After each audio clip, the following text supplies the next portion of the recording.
Well, welcome to Vet2Vet. I'm Conrad Kaskowski, and this is Dwayne Wick. Explain a little bit about our hats. I'm with the American Legion here in Plymouth.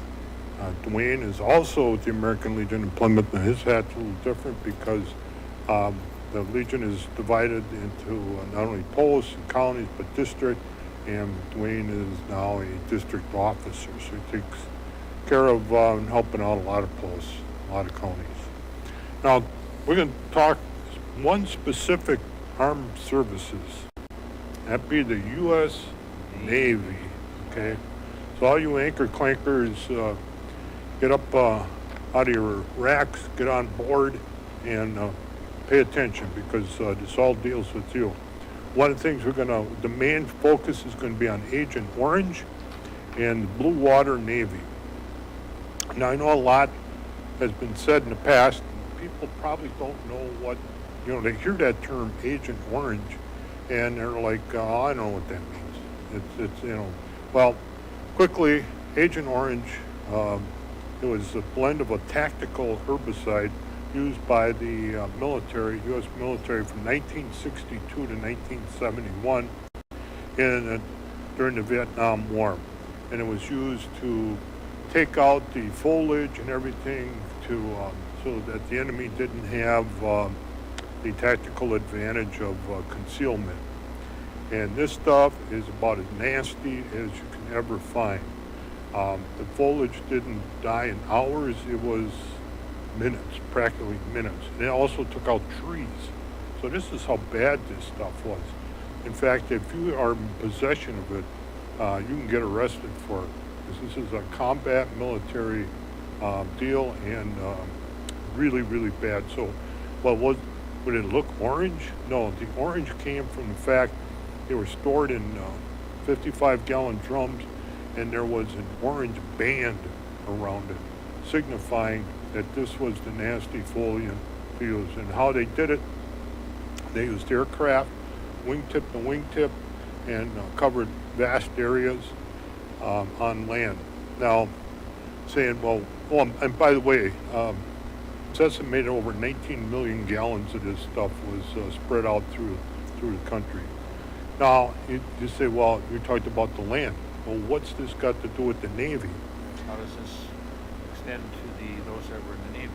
Correct. Okay, so not only was the land areas, but the southernmost peninsula of Vietnam and many of the shipping channels in and around Saigon also got it. So, of course, as far as tides go and everything, stuff went out. And if you're using aerial spraying, you get overspray and whatnot. So the Navy ships got into it. So now, I think, Dwayne, you had talked to some Navy guys and whatnot. This term of the Blue Water Navy has been kicked around for quite a while, right? Right. I mean, they were told stories and nothing ever happened. They were told that at some point maybe they would be included with this presumptuous as being exposed to Agent Orange. So they finally come to a decision.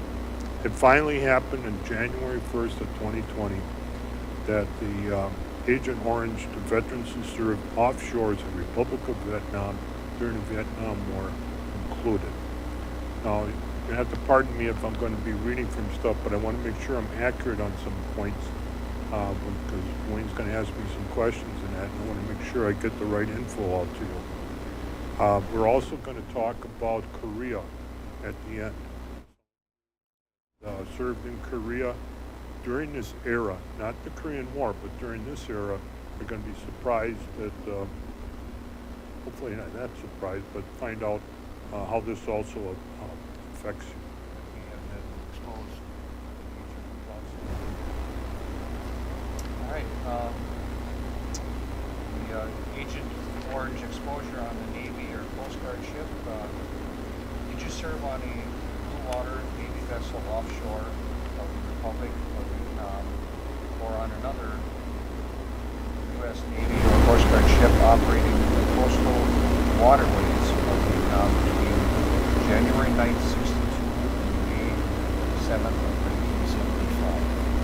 what was an important thing you said there was we're talking U.S. Navy, but the Coast Guard was also involved during that war. A lot of people, kind of sloughed them off, but they were there. So it also includes the coasties. They had their own ships operating.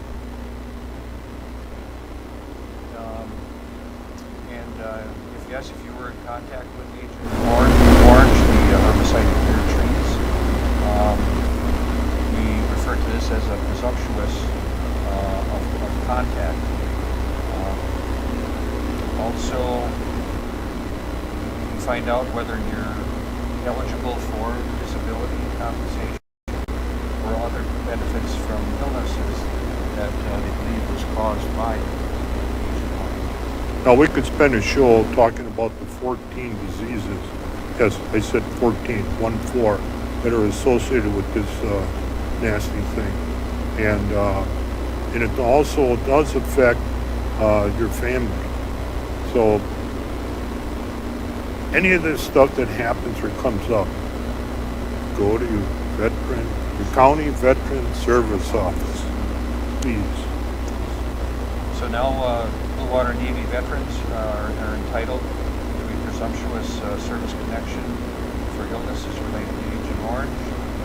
And this law was signed on June 25th of 2019, but not taking effect until January 1st of 2020. And what are Blue Water veterans?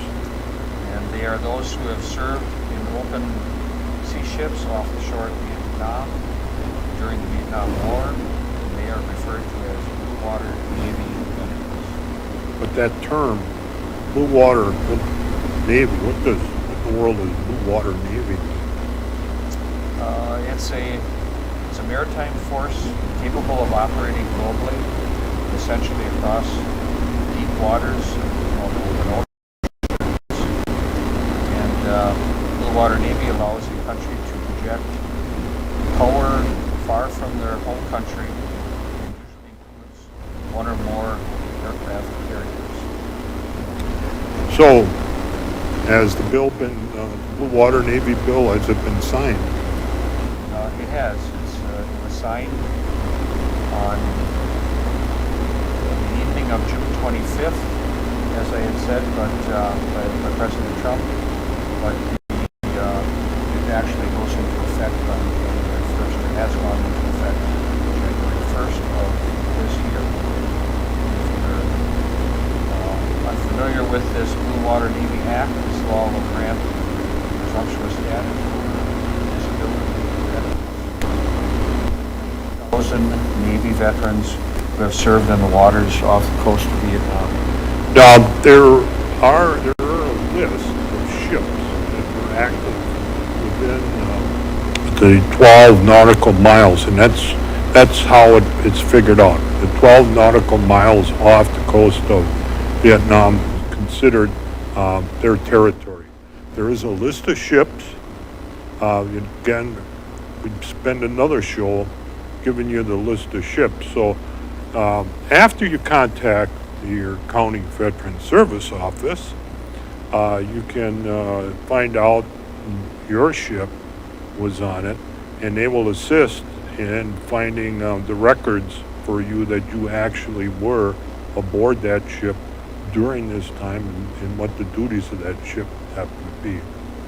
Now, I've heard that some of the logs and things with the ships were not as high tech and whatever, so it's taking more time to actually go through all the logs, because you have to prove that you were within that 12 nautical miles. So sometimes it takes a longer time to actually verify that you were right. within that There's the area. old fashion of keeping a log book, and a lot of that stuff, although they are trying to digitize it, but it's a century of log books to go through. But they have pinned down the ships that were operating there. So now, am I eligible for disabilities from the VA because I served on a ship that is designated being in that area? You may be able to get disability benefits, but you have to qualify through a couple of things. Have you had an illness that you believe was caused by Agent Orange, called the presumptuous disease? And at least one of these must be true. Your military record must show that between January 9th, 1962 and May 7th of 1975, you were aboard a U.S. military vessel that operated in the inland waterways of Vietnam, or served on a vessel not more than 12 nautical miles seaward from the demarcation line of waters of Vietnam and Cambodia. Now that's kind of a lot of information just within that time, but basically that you were aboard a military vessel operating in the waterways of Vietnam and within that 12 nautical miles. Now, you mentioned Cambodia. That was the other issue that's been coming up with even the Army veterans and Marine veterans when we're talking on land base, because this brings in Cambodia and Laos. Now, we weren't supposed to be there, or we weren't there, depending on how you look at this. Because I remember a couple of pilots talking on a flight line one time, and they had a mission, obviously where they were, was doing bomb runs in Cambodia, and one asked the other one, how do I put this down when I'm not there? And they said, and the other guy said, don't worry, it'll be taken care of. So there are a lot of that stuff going on. Okay. Now for the Korea. Now, Dwayne, understand that the Korean DMZ, the demilitarized zone, and Agent Orange exposure. Okay, now if you were served in a unit in or near the Korean DMZ between April 1st, 1968 and August 31st of 1971, and you have a disease the VA recognizes associated with Agent Orange, you are presumed to have been exposed to the herbicide. Now again, this is you think of the Korea, but this is the DMZ from April 1st of 68 to August 31st of 71. So that's much later when that agent was used. Yeah, they decided to use the nasty stuff up there, and I always call it, it's a gift that keeps on giving. Now, the other thing that you have to do, if you're one of these veterans, the VA and the Department of Defense are the ones that you're going to have information of your outfit, and that's going to be verified through the VA and Department of Defense. So your claim is going to get tied up with that. So, bear that in mind. Go to your county Veteran Service Office to get that information going, okay? Now, we're just about wrapping it up, and that takes care of something, one of the new things that has come about for start of 2020. We will have some more information for you, a little bit lighter, a little bit more recreational, so to speak, next time.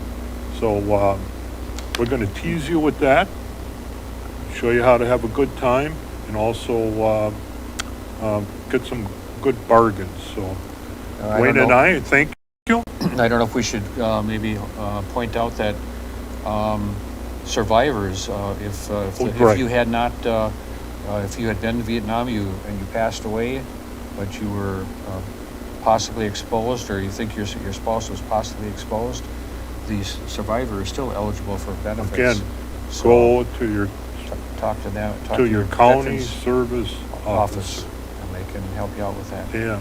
So next time we'll have some more information for you. Thank you for taking the time to watch us.